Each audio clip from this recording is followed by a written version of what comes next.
Fee దీక్ష ప్రాంగణం వద్ద YSR Congress party BC విభాగం రాష్ట్ర కన్వీనర్ అధికార ప్రతినిధి గట్టు రామచంద్రరావు మాట్లాడుతున్నారు. దాని లైవ్ లో చూద్దాం. వరలక్ష్మి చనిపోయేది కాదు. ఎందుకు చనిపోయింది వరలక్ష్మి? వరలక్ష్మి ఒక దళిత బిడ్డ. ఆ ఊళ్ళో గ్రామం అంతా ఊడ్చుకొని బతికే వాళ్ళ తల్లి ఆమె చెప్పుకుందట గ్రామంలో, నేను దళిత స్త్రీని, నేను ఈ గ్రామం ఊడుస్తున్నాను, నా కన్న బిడ్డ ఇంజనీర్ కాబోతా ఉంది, రాజశేఖర రెడ్డి గారి పుణ్యం అది, నా బిడ్డ ఇంజనీర్ అవుతుందని గర్వంగా తల్లి చెప్పుకుందట. నేను చదవకపోతే మా అమ్మ ఏ విధంగా తలెత్తుకొని తిరుగుద్ది గ్రామంలో అని చెప్పేసి పరువుతో ఇంట్లోకి పోయి ప్రాణం తీసుకున్న ఆ బిడ్డను చంపింది ఈ ప్రభుత్వమే అని చెప్తా ఉన్నాను. ఈ ప్రభుత్వం ఒక్కటే కాదు, దాని పక్కన 84-85 మంది ఎమ్మెల్యేలతో ప్రధాన ప్రతిపక్షం పాత్ర ఇస్తే ఈ వరలక్ష్మి ఎందుకు చనిపోయింది, ఆ బిడ్డ చావుకు మీరు కారణము, ఈ పథకాన్ని కొనసాగించండి అని చంద్రబాబు ఒక్క మాట అంటానికి ముందుకు రాలే. వీళ్ళిద్దరు కలిసి అప్పులోని ఇంటికి వస్తే పెళ్ళమ్మగొడు కొట్టుకున్నట్టే అసెంబ్లీలో కొట్టుకుంటారు, అసంట పోయి సంసారం చేస్తారు వీళ్ళిద్దరు కలిసి. ఓ పెద్ద మ్యాచ్ ఫిక్సింగ్, ఎమ్మెల్సీ ఎన్నికల్లో మ్యాచ్ ఫిక్సింగ్, ఎమ్మెల్యేల ఎన్నికల్లో మ్యాచ్ ఫిక్సింగ్. ఒక బీసీ లీడరు ఇలా సుభాష్ చంద్రబోస్ గారు మన ముందు కనపడ్డారు. ఇవాళ కొండ సురేఖ ఓ తెలంగాణకు రుద్రమదేవిలాగా కనపడతా ఉంది. ఆమెను కూడా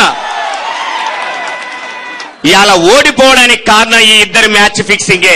ఒక పక్క విద్యార్థులందరూ ఇలా ఫీజులు లేక అల్లాడుతుంటే వీళ్ళ కోసం మాట్లాడగానే ఆయన పోయి కిరణ్ కుమార్ రెడ్డితో నీది చిత్తూరే నాది చిత్తూరే అని ముచ్చట పెట్టుకుంటున్నారు తప్ప ఇది మరొకటి కానే కాదు. ఇవాళ నేను ఒకటి అడుగుతున్నాను, అయ్యా ఇలా నువ్వు వైఎస్ఆర్ కాంగ్రెస్ పార్టీ కనుక ఆందోళన చేయకుండా ఉన్నట్లయితే జగన్మోహన్ రెడ్డి గారు వారం రోజులు ఇదే స్థలంలో ఫీజు రియంబర్స్మెంట్ మీద నిరాహార దీక్ష చేయకుంటున్నట్లయితే, విజయమ్మ గారు ఏలూరులో దీక్ష చేయకున్నట్లయితే ఈ ఫీజు రియంబర్స్మెంట్ ని రద్దు చేసేవాళ్ళు కాదా అని అడుగుతా ఉన్నాను. ఇవాళ ఆందోళన చేయకపోతే ఈ పథకం ఉండేది కాదు. అందుకని ప్రజాభిమానానికి భయపడి, ప్రజలకు భయపడి, వైఎస్ఆర్ కాంగ్రెస్ పార్టీకి భయపడి ఈ పథకాన్ని కొనసాగిస్తా ఉన్నారు. కానీ నీరు గారుస్తా ఉన్నారు, రకరకాల కండిషన్లు పెడతా ఉన్నారు. చాలా విచిత్రమైన కండిషన్స్ అన్నమాట. ₹1,00,000 లోపు ఆదాయం ఉంటేనే ఫీజు రియంబర్స్మెంట్ వర్తిస్తుందట. అది కూడా 10,000 ర్యాంకు లోపున్నోళ్లకు మాత్రమే వర్తిస్తుందట.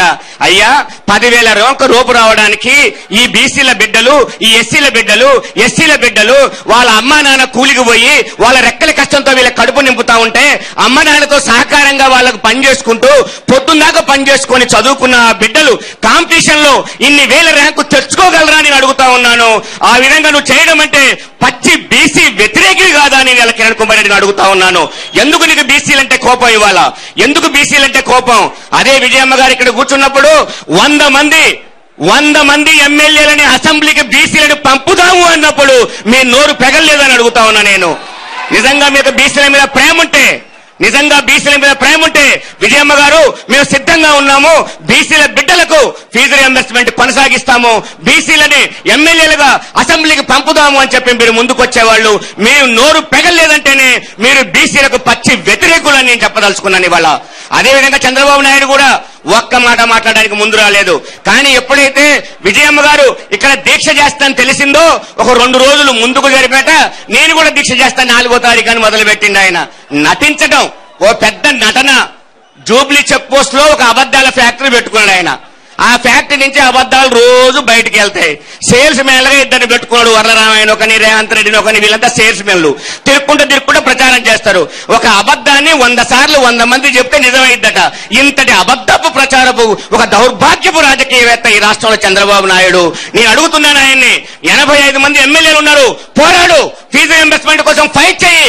మనందరం కలిసి బీసీల కోసం చేసే ఫైట్ లో వాళ్లకు న్యాయం జరిగితే రాజకీయ లబ్ధి కోసం మేము కాదు, వాళ్ళ వృత్తి కోసం, వాళ్ళ ఉద్యోగాల కోసం, వాళ్ళ చదువుల కోసం, వాళ్ళ తల్లిదండ్రుల పరువు కోసం ఇవాళ మేము పోరాటం చేస్తున్నాం, ముందుకు రమ్మని ఛాలెంజ్ చేసి పిలుస్తా ఉన్నాం. కానీ చంద్రబాబు నాయుడు గల్లీలో కనపడతలేడు. ఎక్కడ కనపడుతున్నాడు? ఢిల్లీలో కనపడుతున్నాడు. ఇక్కడ లేడు ఇప్పుడు ఆయన. ఎక్కడో ఢిల్లీలో ఉన్నాడు ఆయన.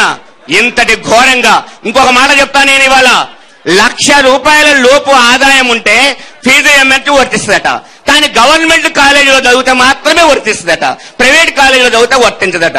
నేను అడుగుతాను, నా పిల్లవాడిని నాకున్న ఇల్లు అమ్ముకొని ఇంటర్మీడియట్ వరకు గవర్నమెంట్ కాదు ప్రైవేట్ కాలేజీలో చదివించాను, నా దగ్గర ఇప్పుడు రూపాయి లేదు, నా కొడుకు చదువుకోకూడదా అని అడుగుతున్నాను నేను ఇవాళ. ఎందుకంటే ఇదంతా కూడా ఎవరో ఒక డొనేషన్ మీద ఇంటర్మీడియట్ చదివించాడు, వాళ్ళకి ఫీజు రియంబర్స్మెంట్ వర్తించదా? ఇంతటి ఘోరమైన కండిషన్స్ పెట్టి